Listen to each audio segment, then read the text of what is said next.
if there's a guy that actually thinks he could steal Jesse from me, I would like to meet him. Yeah, I need a bag, bruh. Send it through quickly. I'm making his dog like I'm in the big leagues. Yeah, I told him I'ma hit it out of stands. I deserve another 100. Welcome to another episode of the Married Game Podcast. We are the voice you trust when it comes to lust, and we are who you hire when she lacks desire. You can tell by the smell of someone who smokes. But do you understand the importance in your marriage of having inside jokes? Oh my gosh. Oh my gosh, what? Oh my gosh, you're amazing. That's right in the middle. That was good and bad at the Well, same time. that's what we're here for. Yin and yang, Okay. male and female, outside plumbing, inside plumbing. This is what we're here to do. Did you hear my new podcast? I did. I didn't. Did you listen to her rhyme is where I'm getting at. I did hear the rhyme, yes. Okay, because I was saying it was good. Yeah, it wasn't bad. And she said, I won't tell you how long I worked on it. Yeah. And literally you just come up with it 30 seconds before, so that's why they're a little... Usually we'll pause right before the podcast and go, hold on, guys. Close your eyes. Let me close my eyes. And go. We're rolling. And the look on your face every time is always so fun. You're like, okay, where's this? Okay, it's okay. It's like good, bad, good, bad, good, bad, good. And then if the punchline lands, sometimes you go, oh my God. And then Yeah. sometimes you're like, Oh my I God. don't know what we're doing here. What are we doing? How did we get here I'm even? still coughing. Oh, I heard that. I'm about like my third week of coughing. I heard that around town. Yeah, and How's that I've going? woken you up in the morning with Yes, that. it did. And not happy with that, but we're making progress and getting a little bit better inch by inch. Life is a cinch, but mile by mile, life is a trial. So here we go. There you go. That was way Oh. better. Wow. That's like the oldest personal development thing possible. Tell us about your top. It's Christmassy. Mm-hmm. Yeah, this has been an interesting week. Had 3 different live events over 5 different days. Had a couple days off. This is my second day off from live event, and I got 2 more live events. Well, and the first one was in New York. So Yeah, I did. travel time, yeah, too. Yeah, well, we flew overnight in the flat bed. I laid down, slept the entire way, landed home about 2, got an Uber home, 3. slept from about 3 to 6. Up. Got up and then just went and had one of my favorite days ever. It was just absolutely epic Yeah. with some epic dudes. Now, this thing about inside jokes, you and I have a lot of them. I believe most couples start out with them. And how would you Not just start, but like in the beginning. Okay. So in the beginning phase, You're really good at that. Like callbacks. callbacks. That's exactly. Were you gonna say that? Yeah, I was. Hell yeah. You're really, really good at that, and then you instantly it becomes a joke. But I think I'm pretty funny, so like I like to Yeah. go with you and jive with it. Would a callback be like if I said something like, remember that one time on the podcast you complimented me on my giving me callbacks? Would that be a callback? Too soon. Too soon. Too All right. soon. So it needs to breathe. It needs to breathe. Yeah, Okay, it needs some needs to air. breathe. It needs to breathe. That sounds like a good name of a band.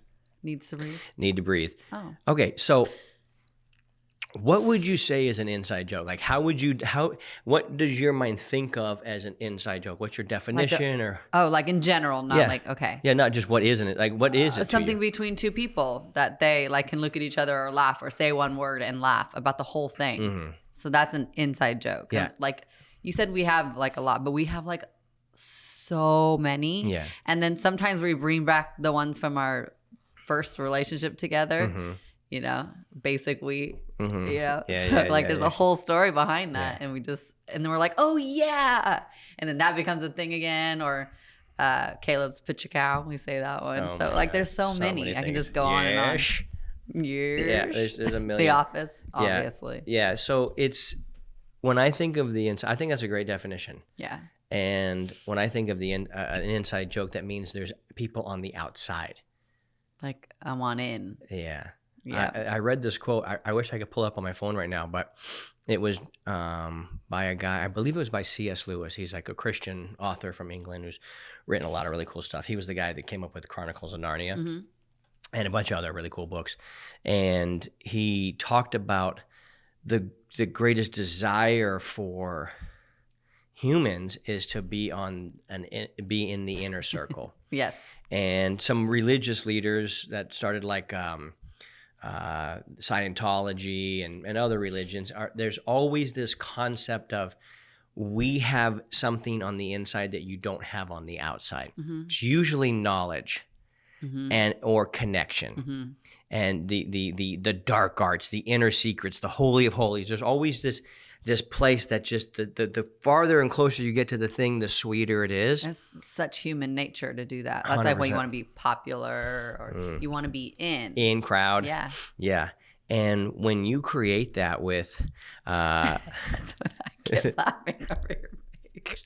I can't even. We have even inside- when we do this, it's like I know what you're thinking. We have so- inside jokes just on with inside looks. I know. That's Just what I'm looks. saying. Yeah, it's so funny.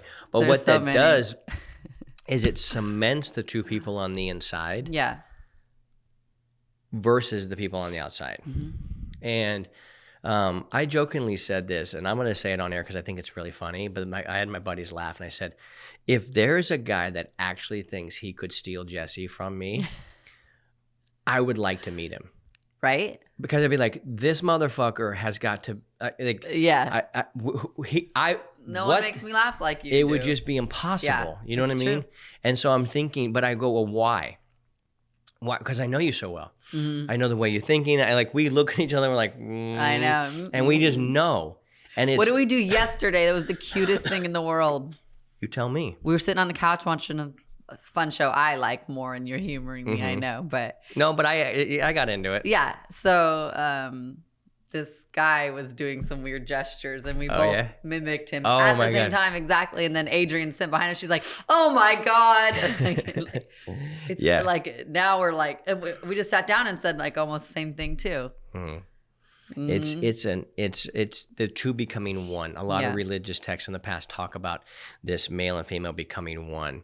Right. And I feel like that's what you and I get to experience, and why we like each other so much and love each other much and feel so open with each other, because we're able to communicate in that way. We see each other and we're able to see the same things in the world, and we're pointing out Yeah. the same things, and we're kind of laughing at and crying at the same things. Right. But for us, that's great. How do we help our listeners create that? And Yeah. what I is your guess thoughts? You know how we say we want something or problems happen, and you kind of work backwards from there. So we never dove deep into why we have such a connection. I mean, like a inside joke connection specifically. So to work backwards on that would be, we spend so much time together. We talk a lot together. So we start we banter on each other. So Yeah. I think it comes from, if I was just thinking about what's the core. yeah. What's the core of what creates this container that has the inside jokes within it? And the core is freedom of speech. Between us. Yeah. That's why stand-up comedy is so, it started in America because there was freedom of speech. We could make fun of our leaders. We could make fun of the shit that people do that's obvious to everybody. Yeah. And then we can say it. So stand-up comedy takes the world by storm because it's like, oh my God, it's true. It's true. It's funny. And he went there in a went funny there. way. Yeah. Yeah. Well, when there's freedom of speech within a relationship, hey, you get to be able to share what you really believe in honesty. And what's crazy to me is so many people are just afraid to share the truth. Like I was talking with a client earlier today, and I go, well, why don't you just tell them that? They're like, oh my God. And another person, they said there was a person that they were kind of I don't want to say an enemy, but a rival in their business, but the other person did really, really, really well. And they sent him a text and I'm proud of you. Great job. That's not easy to do. And they go, but I was kind of lying about the proud of you part. I go, okay, so let's get down to the core of why would you lie to somebody and trying to compliment them? Yeah. And it's because it's not the truth. So sometimes we'll lie. And so you and I have eliminated that shit out of our life. We're going to say, you both have the freedom to say what we really believe. We have the freedom to state our desires, ask for what we want. And we both are able to accept truths a lot better than most people. But what that does is it creates a trust to where now everything is practically a joke. Yeah. You know what I mean? In relationships, let's just say taking out the trash, for example, it's supposed to be the more man's job. I don't know, you know. And so if that's your job, then he's not taking out the trash, and the woman is like, why didn't you do it? Everything's she's so offended, she's so mad. And instead of like, if something that we didn't do between us, we're like, oh, plan on piling that up, or you know, like we just make a joke of everything. Yeah. And then and you're like, I never put a liner in, you know. I'm like, oh my God, I'm like, I I think you'll forever forget. Yeah. Yeah. And then it makes me like, I don't want to be the guy that forgets the liner. Exactly. Yeah, it's almost like an understanding of how human behavior actually works. We like to be bantered. We like to be encouraged, but we want to know that there's also, it's not just a safety in what you can say, but I believe that the container also has to be a safe place to try things that won't work. That's how a comedian gets really funny, is he's trying stuff and he has to create a safe space in his head that it's okay to try stuff and people look at you and go, that wasn't funny. Doesn't mean I'm not funny. It's that joke wasn't funny. So I think there's also that confidence and trust and safe spot with each. Just like you'll try something and we're like, I tried all sorts of jokes. And, that wasn't that funny. But it's not because I'm trying to get the joke. It's just I'm trying to experience the moment with you and we're just having a good time. Right. So I think there's that ability to be embarrassed and fail. I think how important it is though between couples. It's so important because I feel like you're my person, you get me. So that's why like in relationships, it's so important to have these inside jokes together or this deep connection. It's because you feel that way. Yeah. There's no other person that's going to fulfill that for me. Yeah. And most of comedy, like if you just, there's levels of comedy, but like the one that works every single time, almost on everybody, is if somebody's walking in front of a bunch of people and they trip and fall and spill something. I love that one. Well, we all do, right? We're like, I'm glad it's not me, but holy shit, that's funny. Yeah. And so there's a piece of us that recognizes how embarrassing that would be for the other person, and yet we're glad it's not us, but the person recognizing this is funny. So the way to also have inside jokes is be able to take a joke. You know what I mean? So you and Jovi, when we were watching the movie Santa Claus, the guy gets up from bed and they show his feet and he walks a little bit and he farts. Does he fart? He farts, right? And Jovi goes, "Oh my God, that is so dad." We're like, that's dad. And it's like calling it out. Yeah. Whereas some people would think that would be disrespect. Yeah. And some dads are like, you need to respect me. And it's like, no. How would that be if you were like, if someone did that, ruin the whole family night's energy together? Well, that's the thing. But most guys do this. Yeah. They can't take a joke. They can't look at themselves and go, sometimes I trip. Yeah. And because it's human nature to laugh at that, I got to be on. It is what it is. A lot of inside jokes are us making fun of each other. Yeah. But you do it in such a good way. Like if a man has been made fun of his wife's stretch marks or things like, that's too far. Yeah. If you know it's going to hurt them as a character. Yeah. Exactly. And so that people need to know that too. Yeah. So it's the ability to take a joke and go, I know that there's some things I do that the onlookers just go, I didn't know humans did that. Yeah. Like why, what, I don't know what that is, but I know there's. It's also really funny, I think, between like you and I, we push the limits a little bit, but I like it because when someone's like, oh, I didn't mean to say that, did it? I'm like, no, I'm fine. Like, it's funny, Yeah. But we do that with each other. We push it. I'm like, oh, that was hilarious. You know, so. Yeah. And it's why we're like so big on it and why we're like, hey, let's talk about inside jokes today. Yeah. It's also a way to tell if you guys are vibing on the same frequency. Like, so if you're with, now there's a bunch of reasons why a woman might not feel that her husband's funny or a husband might not feel his wife's funny and they don't have any inside jokes because there's such deep resentment and big, thick walls of resentment built up. So there is no connection. I thought you were not funny at all the time I wanted to leave you. Yeah. You were not funny. You didn't even banter with me anyways, but you were just like, I was like, everything you said, I was like, why would he say that? All those things. Yeah. Super just annoyed all the time. What do you think that was? What was the most? No investment in me. How you used to be funny the day I met you tried to be literally how we met each other was you trying to say a joke to me. Didn't go over well, but obviously did. So yeah. Because everyone's like asking me, was it love at first? I went, no, it wasn't. I was annoyed, but yeah. look, you kept trying and here we are, and you are funny. That's really funny. Mm-hmm. That is funny. So this inside joke can tell you, hey, are we vibing on the same frequency? Are we seeing the same things? Are we in the same like lightheartedness about the way we look at life? Yeah. And it's that inside.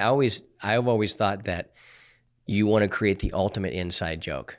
And that is like you and I are the two people on the ultimate inside joke about everybody else. Speaking of, I was thinking about my mom. Like her and I are super close, right? And we know everything. We even say, why do we talk to each other? Because we're gonna say the same thing, right? So that's how much we're connected. But when you jump in on ours, like speak our language, be with us, I'm like, oh, there he is. Like I love this so much. Yeah. It means so much to me that you do that too, because you're paying attention to our way of interacting. I'm just convinced that every woman wants a man who gets it. Mm-hmm. Problem is, no man gets it until the guy gets it. And he goes, oh, wait, no, this is actually how it works. Mm-hmm. Or he doesn't ever get it. So well, if he doesn't get it, he's not going to get it. Mm-hmm. Meaning if he doesn't get the inside jokes and get them and understand who they are, he's not going to get the loving he's expecting up there in the between the sheets. Mm-hmm. You know, it's a different vibe. It's a different energy. Don't look at me like that. Don't look at me like that. Now, what's the guy gonna say here if he's hearing this? He's like, "But I'm not that funny. We didn't really laugh." It's not about you becoming this comedian. No, it's not. about she enjoyed hanging out with you in the beginning. There was a reason why she hung out with you. She did it because she thought it was fun, Mm-hmm. right? Yeah. Until it wasn't anymore. Mm-hmm. And normally that's when a guy stops giving them attention. You know, if somebody gives you attention, how you want to keep going and keep going. Like if you've ever made somebody laugh, you want to keep tagging onto it so everybody keeps laughing. Mm-hmm. That's how we're built. Mm-hmm. And so if the guy stops giving attention to his woman, truly attention, then I think she stops. She's like, oh, so the game is up. Mm-hmm. Meaning the back and forth, the banter. So she hits the ball back over the net, and it never comes back. And she eventually says, "Well, I guess we're done playing tennis," and puts her racket down, and walks away. That's a good one. That's Yep. I think how it works. And then that's when they start looking elsewhere for the banter, the attention, the laughs, the fun. Yeah, you can't really have a lot of that without attention with somebody. And so I was sharing with the guys that were at one of our live events this last week that attention equals sex. Mm-hmm. So for a guy, he wants sex. Attention, connection, like it's the same in the same realm. It's attention for you feels like I think sex does maybe for me, for a guy. Mm-hmm. And he's like, oh, she knows what I want. She knows what I love. She gets me. Mm-hmm. And for a woman, when a man's like, it's so crazy, but it's not even crazy, but it's so crazy, stupid, simple. Right. And it's like, hold on a second. Do you know what your wife actually wants to know from you? Mm-hmm. That you care. That you genuinely are really interested. How did that thing go? Mm-hmm. The way you act when you were dating, like it's that simple. How has the whole world gone mad and not understand that if you literally treat the lady the rest of your life the same way you did when you were first dating her, like you actually tell me more about your mom. Yeah. Where did you grow up? Or better because you know them and have inside jokes. And it just that's where it starts building. Most guys forget that. They go, well, at the honeymoon stage, you know, it's just blah, blah, blah, blah, blah, blah, ball and chain, blah, blah, blah, blah, old nag, blah, blah, blah, blah, old lady, blah, blah, blah, blah. And then they just all with their buddies, they all start, they're no longer advancing. They're no longer pushing themselves that are scary. They're no longer growing as humans and putting themselves in uncomfortable situations.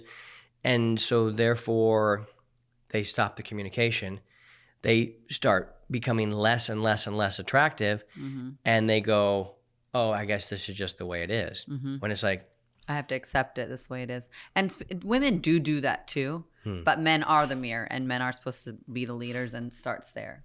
Yeah. So if a guy knew that just paying attention to his wife and paying attention in the sense of that he cared. Here's the different energy though. And we were able to really unlock this the other day with the guys. It was really fun. And the energy is, you've seen how me and my best friend get ready for surf trips. You see how excited I get when I take my guys out and we all were wearing cowboy hats and we're heading out in the bus and we're going to go party, right? Mm-hmm. So you go, okay, I know the level of intention and attention this guy is willing to give to things that he really cares about. Yep. And if he doesn't actually do that for me, the truth is he doesn't care. Mm-hmm. Like, I know what you're capable of. Then you come home and you're like, what are we doing? Yeah. Yeah. And then she becomes the burden. Mm-hmm. And she feels like a burden. Mm-hmm. And anybody who feels like a burden long enough is like, I don't want to be a burden to somebody.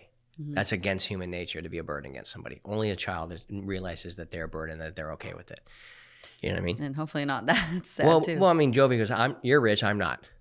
Yeah. You have a lot of money. That's a lot of money for me, not for you. So she knows, like, okay, yeah, but my time's coming when I'm going to start to produce for myself, and that's on me. Right.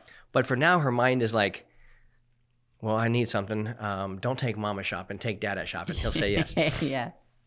Exactly. So she's learning the system. Yeah. She's learning the system, or at least our system. Right.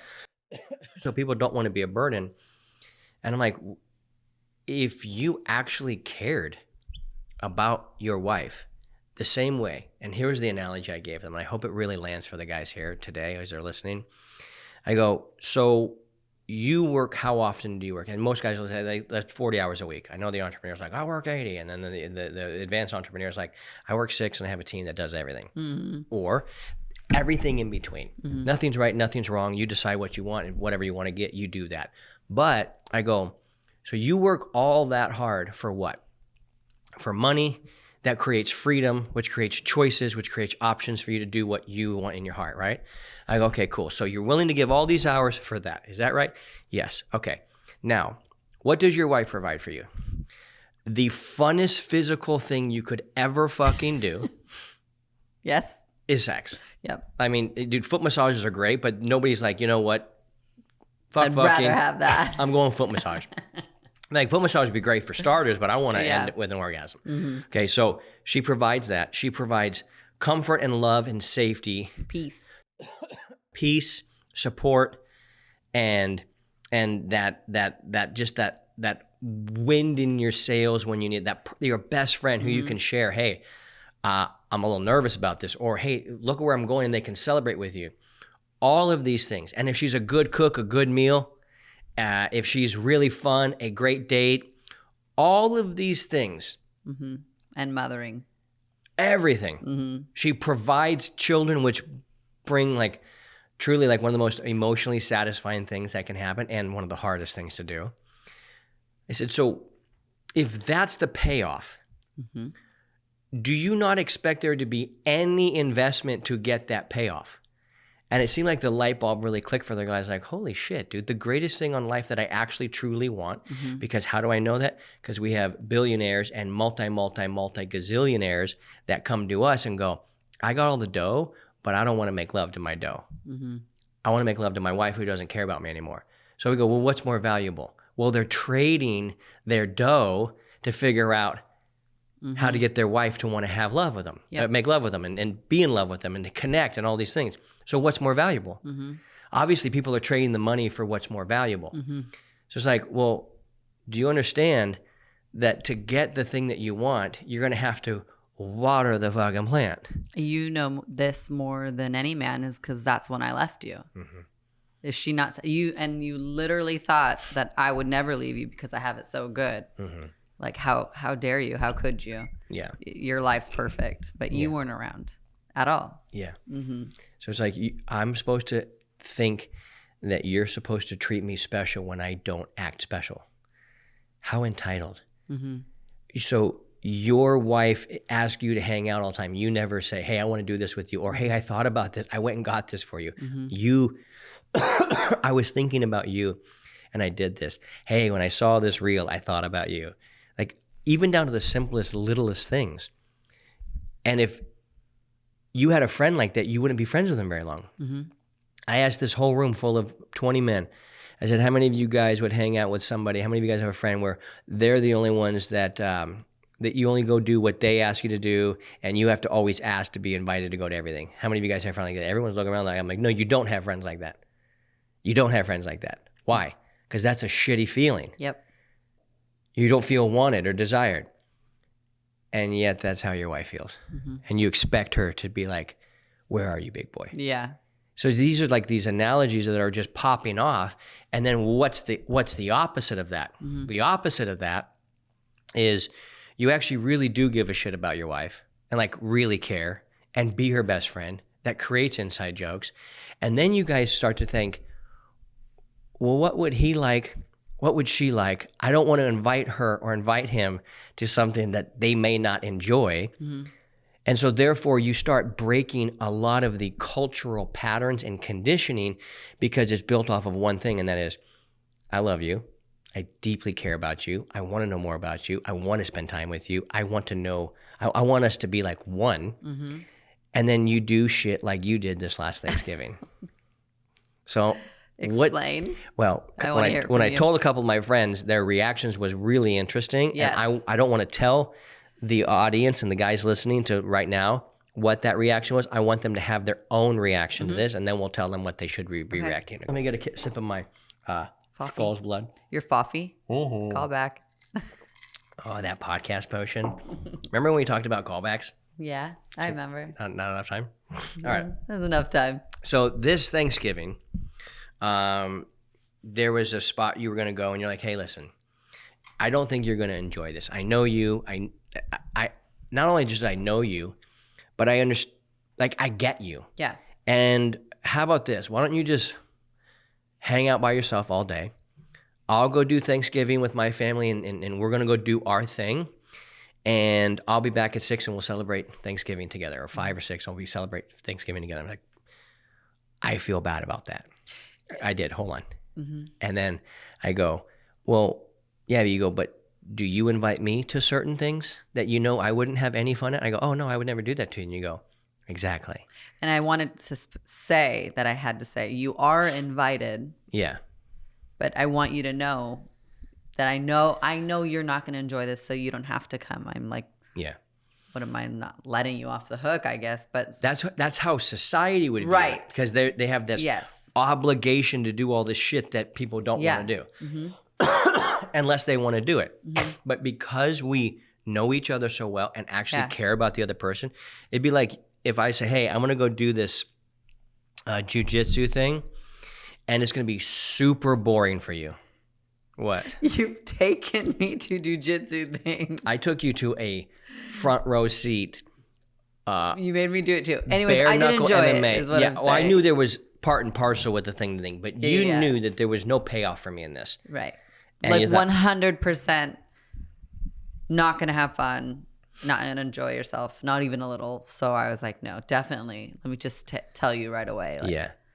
But then you know what's going on. Then you asked me would you take me to this, and would you take me to that? I go, no, you wouldn't. Right. You wouldn't enjoy that. Like, let's say this. I go, hey, I want to go watch one day. It's a tournament. It's all jiu-jitsu grappling, and I'm just going to go geek out and watch it. And I'm not wrestling. I'm just going to go watch it. Yeah. I would not. I'd say go take a friend. Yeah, I don't want to do that. Have fun. Yeah, and rather than I'm be so like, happy for why you. don't you want to do that with me? Right. So but this inside joke-ness has created this thing that's like, well, I want you to do shit that's important to you and that you like, and now you want me to do stuff that's important to me that I like, and those aren't always going to line up. And now we get to create this interdependent life where I can go do some stuff and come back and go, hey, let me tell you what happened. Yeah. And then you can tell me about your time, and you can share it in a filter of stuff that is fun for us to then talk about, which then gives us material to create the inside joke. Rather than being a pain in each other's ass all the time, we understand what it's like to just like, oh, hey, tell me what happened. As you're like speaking, I'm thinking like a little bonus in between that too, because we do have our lives, then we have our life together, and we bring each other in and out of the whole thing because we're together, right? So what's so fun is like you meet friends, I meet friends, and we both make friends. Like we're still making friends in our life. Instead of just being old and frumpy and just going to a couple to this house, a couple to this house, and doing the same thing over and over and over again. We're still like having this amazing fun, making friends, doing fun shit stuff. Yeah. Which keeps us like thriving. And alive. Yeah. There's sometimes I'm like, hey, I'm going over to like my buddy Peter Kells tonight, or you're out of town. I'm like, I'm going to Peter. Yeah. There's gonna be like 5 or 6 or 8 dudes, some girls there. We're just gonna go hang out and have a good time, and then I can tell you about it. You're like, play music dang over there. it, Yeah, I wanted to go because I like the music. having fun, but I'm doing this thing over here that excites me. And so you got these two people living their best life, and then coming together and talking about this best life that they're doing. Yeah. Now, I told some of my friends what you did. Basically, I'm gonna use the outside world's term because we're on the inside. Right. Exactly. We're going to use the outsider's terminology, and that is, whoa. I was shocked about their reactions, actually. Let me use the outside world's terms first, and let me tell you what some guys who understand it and get it, how they viewed it. So the outside world is like, okay, so you guys didn't spend Thanksgiving together until the evening time? Wow, that's against our tradition. Oh, dude, you need to suck it up and go be there for them. You need to do that. I told my buddies, I'm like, here's what Jesse did. They go, she's the greatest fucking woman on planet Earth. Holy shit, would that be awesome if my wife said, I know you're not going to enjoy any of this. And because our cups are so full, and you support me so much in the things that are meaningful to me, and I support you in the things that are so meaningful to you, if this is going to be torture for you, why would I want that for you? Right. To live up to some tradition? Right. What the fuck, and if dude? it did mean that much to me, because we're already in this mode, like I can see where sometimes you not like things or some. If it really honestly meant so much to me, of course you would come. That's why I know that. Yeah, exactly. Because you love me and I love you. Yeah. Like, so Christmas does mean a little more. Like, I like to do it at our house, and I want you there in the morning up with us. Yeah, of course. Well, I'm not missing Christmas. So I'm not watching my daughter open gifts. That means more to me than Thanksgiving and what we were doing. And so I said, no, stay home. Like, sleep in, take a nap. I don't know, whatever you want to do. I enjoyed myself thoroughly. I bet. Yeah. I love being alone, too. Yeah. Yeah. And you had fun with your mom. And I had a great time. You did your thing, and you're like, so there's two people that are happy. Yeah. That made a decision against what, quote unquote, society, unhappy society tells you to do. Mm-hmm. And this is a simple thing. You know, it's not just about monogamy or marriage certificates. That breaks all your fucking brains because you guys can't think outside of society box. Yeah. That was sent to you to enslave you and to keep you empowered, disempowered. But even on more simple level, hey, I'm going to go do this thing with Jovi. Yeah. I don't expect you to do it because I know you're going to go do something with Jovi that I don't want to necessarily do, or give you guys some time, or I need some one-on-one time. You need some one-on-one time. So it's literally as simple as this. Is like, there's a lipstick store at the Spectrum, right? And I want to take Jovi, but I'm like, you have to come. When you're just going to stand there like watching us do this, it was that simple to me to be like, this is just not for you. Don't come. Yeah. You are always invited. I have to always say that because that feels good to be invited. Yeah. I want you to feel loved. But that was the whole reason for me saying that, so you feel loved. I'm actually glad you mentioned that because you do that, and I try and do that with you as well. I'm like, listen, this might not be I always want to be invited. Yeah. Even if you say, just know you're always invited, people forget, like the next day. Yeah. And we all love to just the token, hey, you're invited. I'm assuming you don't want to do this, but if you do, I'd love to have you. Sure. And that's called taking others into consideration above yourself. I have to have you at the lipstick store, Keith. Why? Why? Unless there's like some bomb ass, like, hey, I'm trying these 3 different shades. I want to know what's best for you. It's just an understanding. And what I don't know, maybe I want to rant right now, but I'm not gonna. I'm gonna just relax a little bit because I have a cough. Okay. Oh, there it is. It's almost as if people don't have any fucking common sense to be like, what makes you two happy? Oh, well, this. No, that can't make you happy. You're not happy. If you didn't get a Thanksgiving, you're not happy. Yeah. Okay. Yeah, we were the happiest people on planet Earth. Yeah. Both of us. Thankful and grateful for our lives. Even when couples go to the grocery store together, like I'll go to the grocery store by myself. I don't need you to. And sometimes it's fun. Yeah. Sometimes you're like, yeah, I'll do that with you. Yeah. but I don't need you to because we're good. Yeah. And then we're good if we do it. Yeah. Yeah. Which this is the thing that creates all of that inside energy where it's like, it's almost like it would be hilarious if a guy could actually get you.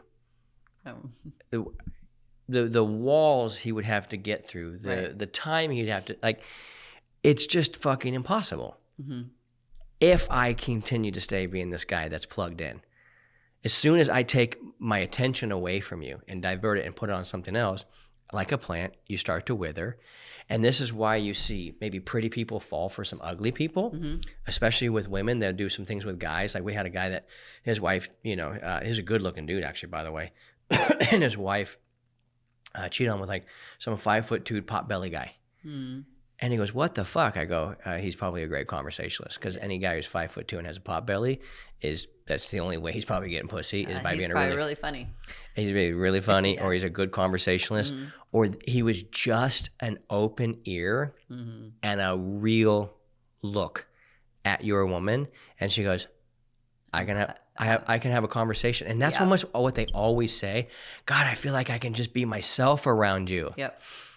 Well, why can't you be yourself around the person that you were so in love with that you went up to and stood in front of a minister and said, till death do my part, till death do us part? Man, my brain just keep goes... talking because I want to say the other thing we're going to talk about. Well, my brain just goes down the rabbit hole of like, even if you felt judged or your other person, whoever you're with, is judging you, still just say the damn thing. Like, you're already in this position. Just start saying your honest truths. Yeah. I don't like when you do that. It makes me upset. It doesn't make me feel good.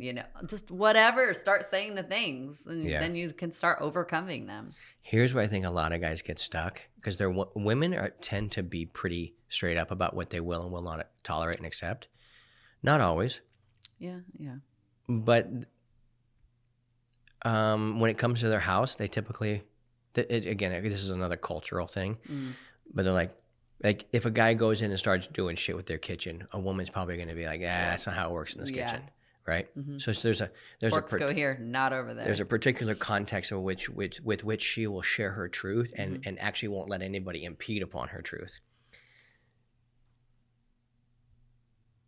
And yet there's other contexts where they won't. But what's interesting is when somebody does share their truth, people almost always respect them for being brave enough to share their truth. And when somebody shares the actual truth, it just hits us so differently. Why the fuck are we so afraid to share our truth? How little do we think of ourselves that we are so attached to their response to it that we won't actually even say it? And here's the craziest part. If you don't share the truth, it will never get fixed. You're just going to stay in that same loop over and over and over again. Yep. Yeah. The other thing about inside jokes, to be able to create them, both people have to feel like the other person pays attention to them. Because that's actually where you learn a lot of the inside jokes about the other person, where you can kind of clown on them, banter on them. Whether it's the clothes they wear or the way they do something, little things like... Or the polka in our eye. Yeah, That's polka. our first date. Our first date, I noticed you had a little dot in your eye. And I said, oh, look at that little dot. Polka dot. Let's name that thing. Let's name it polka. Polka dot. But there's other things that are like, when you guys will make fun of how much... if I ask for a bite, the bites I get are big. Or if you get a cookie from Starbucks, I'm like, oh, that'll last you 3 weeks because you just take one little nibble, put it back in the bag, and put it away. Like you're a nibbler. Yeah. I'm not. No. I'll get a big, large iced. Can I have a sip? Yeah, big, just like that's a sip. But we make fun of each other for it. Not in a we just go, hey, it is what it is. It is what it is. Yeah. You know what I mean? We know that. That's just the way it is. If you're not aware and present of what's actually going on, you'll never capture the moment. If you don't capture the moment, you can't call back to it. And so therefore people like you and I would go remember our sex? Yeah. It's because obviously, we have this little joke that just hey, we did it this morning. You remember that? That was fun. What a fun time we got to, what a fun time we got to play together. And that becomes That's the funny. Exactly. So Yeah.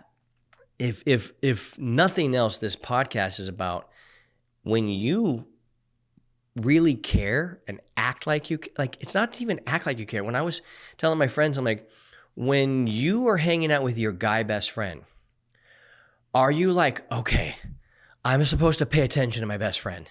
What are the things I'm supposed to do again to be a best friend? I would feel so weird if my girlfriends were like that with me. That was the What point. can we talk about? What did we say we're going to do on this date? I wrote notes for us. That's the point. So if you don't act like you don't act like that ever with your best friends. Yeah. What do you do with your best friends? Oh, you just open up 10 files. You finish them 2 hours later. You're talking about everything. Yeah. Yeah. It's all excitement. All excitement. Mm-hmm. And when you do that and you open up files and you have conversations and you talk, your woman can tell, because I hear it in guys, and it's like a new filter that really just hit me like about the last 2 weeks. I'm listening to guys go, I know I'm supposed to do this. I know I'm supposed to do this. I know I should be doing this. And instantly I go, their minds, there's a paradigm shift that's wrong here. Because if you think your wife knows you're supposed to be, and if you show up with this, I know I'm supposed to do this. Hey, I know we're supposed to be dating. I know we're supposed to have sex, so that's how. And that's what the energy feels like. It's like, hey, I know I'm supposed to hit this button, this button, this button for the cash register drawer to open up, i.e. her legs to spread open. Yeah. I hit those 3 things and it's not working, Keith. Mm-hmm. And it's like, what if your wife came into you one day and she walked up and she just started putting her hands all over your chest, like, how are you, big boy? You'd be like, who are you? What are you doing? What do you want? Yeah, what do you want? Yeah. This is how like almost skeptical we are as humans. This is like, I don't know, do I trust this? Is this real? So a woman's like testing. So when a guy is doing the new things and he's starting to show up, she's going to be like, what does he want? Because he's never showed up like this before. Yep. And that transition from taker energy to giver energy is kind of a fucking messy, it's a messy road. Yeah. It's a messy road. Mm-hmm. And yet these are the roads that we are pushing guys down, especially through our program coming in. We're like, it's going to feel like opposite day for a lot of you because you've been conditioned and you have believed that you have to do something to get something in return. And it's a transaction for every single thing that you do. As opposed to, what if you just did it because that's who you were? Mm-hmm. And this is who I am, so I do it. This is who I am, so I do it. Yeah. And if who I truly am is not enough for the other person, or they don't like who that is, then why in God's green earth would I make them be my co-pilot to go to a destination they don't want to go to? And I'm getting more like convinced, like deeply convicted about this.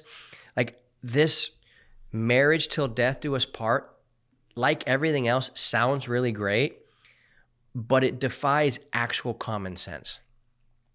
It's not a person would be like, guess what?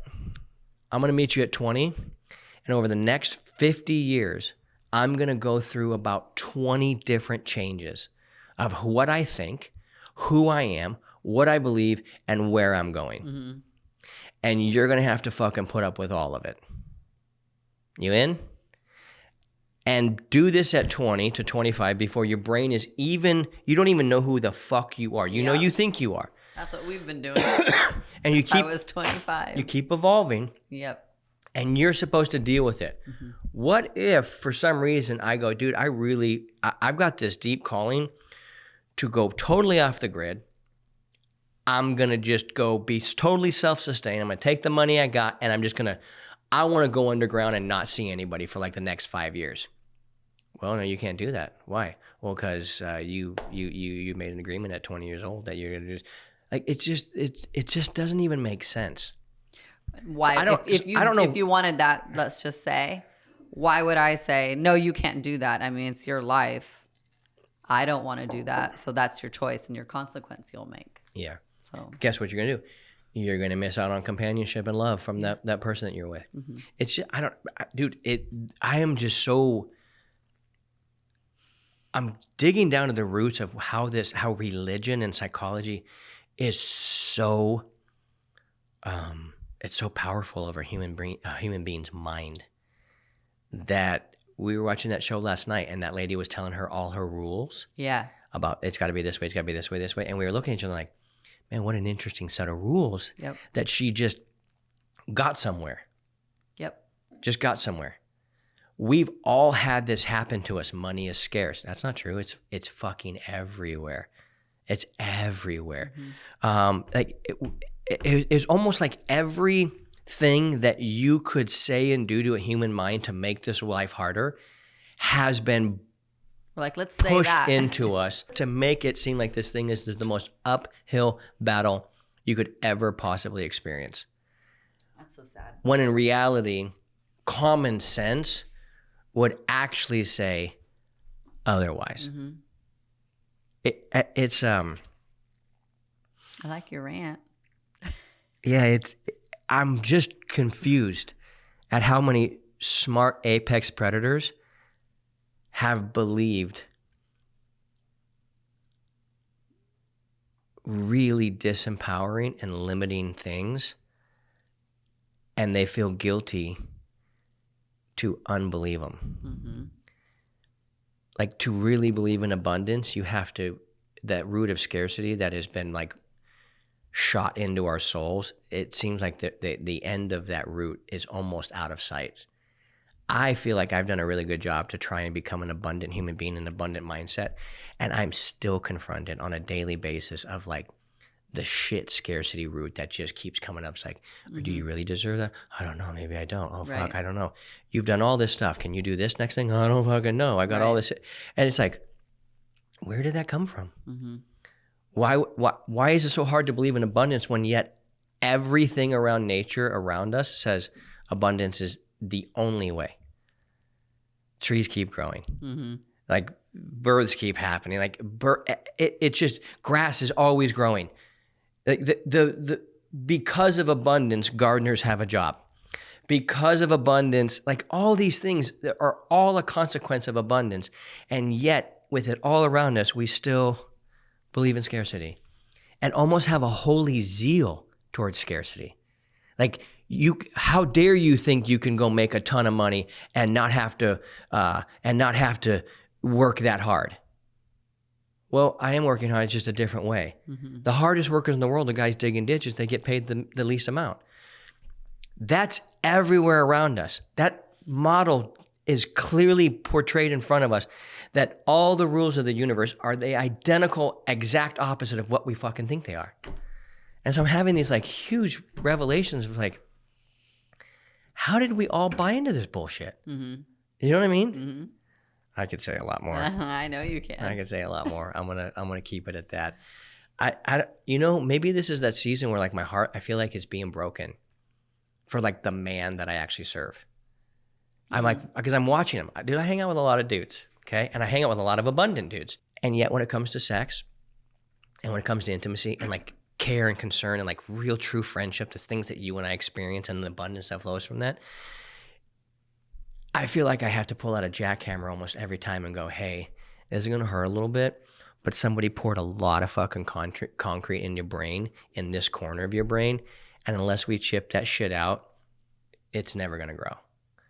And then they're like, okay, do it. Yeah. And we go, they're like, no.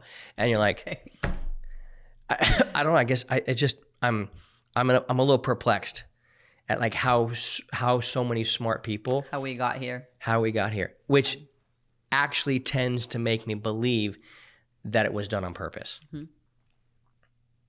Because this mass indoctrination of truly keeping people in poverty of mind in so many areas of their life, it's so rampant and it's just so spread throughout everybody. Like, how? When it's opposite of what our nature actually is. And that's got me curious.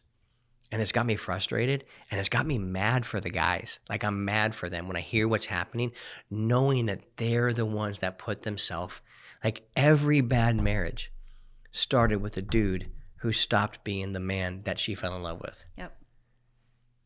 Where did that belief come from that you just take your foot off the gas? Somewhere. But fucking everybody does it. Like, you and I are not saying anything like new. We're just saying, hey, stay dateable and fucking keep dating the person that you dated for the rest of your life the way you dated them in the beginning. Hey, do that. No, not doing that. So That's too much work. Yeah. That's what they say. Anything else you want to say to any of this? No, I agree. You got any inside jokes you want to throw around? Oh my God. Hey, is there one kitchen that instantly comes up in your mind when you say that in Big Bear? Remember the story? Yep. That is the funniest freaking story ever. All right. Is it now? It's pretty funny when you think about it. Hey, not you. So here we are. Don't be a nerd. Spread the word. I wonder how long we're going to say this for in our marriage. Don't be a nerd, spread the word? Yeah. Oh, wow. Yeah. Hopefully a long time. Oh, yeah. Hopefully we're doing this show and for a long time and sharing where we're going and where we're growing. I am always amazed at how long people will listen to this podcast before they will reach out. That was another statistic that I don't know if I was prepared to accept the reality of it, but it's usually like 6 to 9 months.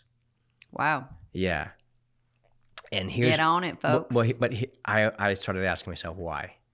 Because they got served papers, probably. Usually there's a heightened intensity in something that's going wrong. But I'm asking myself, well, why does it take so long? This is what my conclusion is at this point. My current best thinking. You want to hear it? Yeah. Okay. I don't believe they think it's real. Us?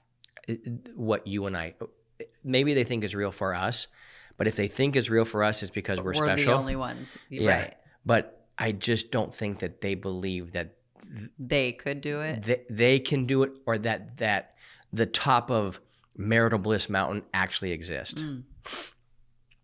Maybe because they don't believe on how bad it was really with us. They don't know that we actually were there where they are. If they're looking at us, yeah. Yes. But I think when they look around their life, they probably don't see very many actual examples of it to where they go, oh shit, wait, hold on, that's possible? Like real possible. So I think that when they hear us talk, it's the first time that they've heard that it could possibly possible, but they're like, but not really, because they have wild beliefs. They have a wild past. They're this, they're that, and they start disqualifying themselves. Right. And I feel like there's this interview they go in their head that they deny themselves before they ever actually get in the interview office and go, hey, is it possible that this can change? Man, all humans do that in a lot of areas. We all do it. We all do it. Yep. I just recently, knowing some things about money that I know, have made some steps to open and expand some things about my brain. And I've wanted to do it for years, and I just never took the time to do it. There's not one logical reason I haven't done it. Until the situation came up, where I'm like, hold on a second. A couple of my friends challenged me in a couple areas. I'm like, ooh, yeah, I want to learn that. I want to be open to that. I want to stretch and and all I have to do is just show up to the class and learn the thing, so that way I can then expand the thing. So we all do it. That's the other thing. I think we don't have everything figured out. We have as I tell the guys, I've climbed the top of Pussy Mountain, and I'm coming back to lead tours back and go. Hey, every morning at 6 a.m. I'm at the bottom of Pussy Mountain. If you want to hike up the Pussy Mountain with me, I'll show you how to get there. Yeah. If not, and you need something else, then you want to go climb the Money Mountain, go talk to Garrett, go talk to Taylor, go talk to Dan, go talk to any of these other guys.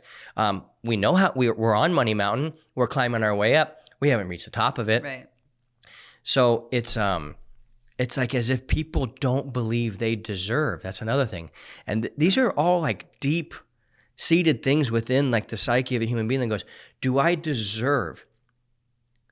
Somebody was asking me the other day, like, what made you go down this trail to have to learn the ins and outs of all this? And something deep inside me said, I deserve this. I don't, and it might be delusional, but you said it, but and you're here. I in my heart, I was like, I deserve that. And so I don't know, hopefully maybe as guys listen, they'll realize, fuck, do I not have a great marriage that's thriving and growing in every way possible? do I think I deserve it? These are the questions that you start to wrestle with on the inside of your heart, and all of the conditioning and the civilization and the culture and the society around you, that all becomes like, it doesn't, it doesn't matter now. It's like, wait, if I actually deserve this and I desire it, what if you believed if I desire it, I deserve it? What if the only thing that made you deserving of the thing you wanted was simply because you wanted it? No other reason. And I was working with a client this morning that had said, like, I want to make a lot of money because I want to do this. I said, hey, stop with all the qualifications. Right. I want you know why I want a great marriage? Because the fact of having a great marriage is fucking worth it. It's just great. It's way more fun coming home to somebody that I'm like, I'm going to walk through the door. You're going to get up off the couch. And you're either gonna be in your robe, or you're gonna like you're ready to hunker down for the evening and let's nest up and enjoy each other. And you're gonna walk out. I'm gonna get a big hug. My meal's gonna be made for the most days. Things are gonna happen, and it's like, that's worth it. To come home to peace, to come home to support, to come home to love, to come home to those things. Yeah. Just because, who wouldn't fucking want that? There's no other reason. Yep. Not so that Jovi is better raised. Not for no other reason than I want that. And I hope we can give people permission for that. So, that being said, keep crushing it. Oh, before you keep crushing it, go to marriedgame.com. Oh yeah, I mean, that's how you can crush it. Yeah, that's how you're gonna. Hey, if you want to keep crushing it, because that shit is contagious, go to marriedgame.com. Opt in there. The emails are fire. They'll make you think. The video there will definitely make you think. And if you're a good fit for our program, it will prompt you down the road to fill in that application and jumping on a call with me to find out what is actually going on. You might not have booked this yet because things aren't bad enough. Why would you wait? Or you may not booked it because you think, I don't deserve that good of a relationship. But you wouldn't be here if you didn't desire it. And if you do desire it, you deserve it. Now go learn the skills and understanding of how to get it. And that's what we do. Let's help you climb Pussy Mountain. Yeah, I need a bag, bruh. Send it through quickly. I'm making his dog like I'm in the big leagues. Yeah, I told him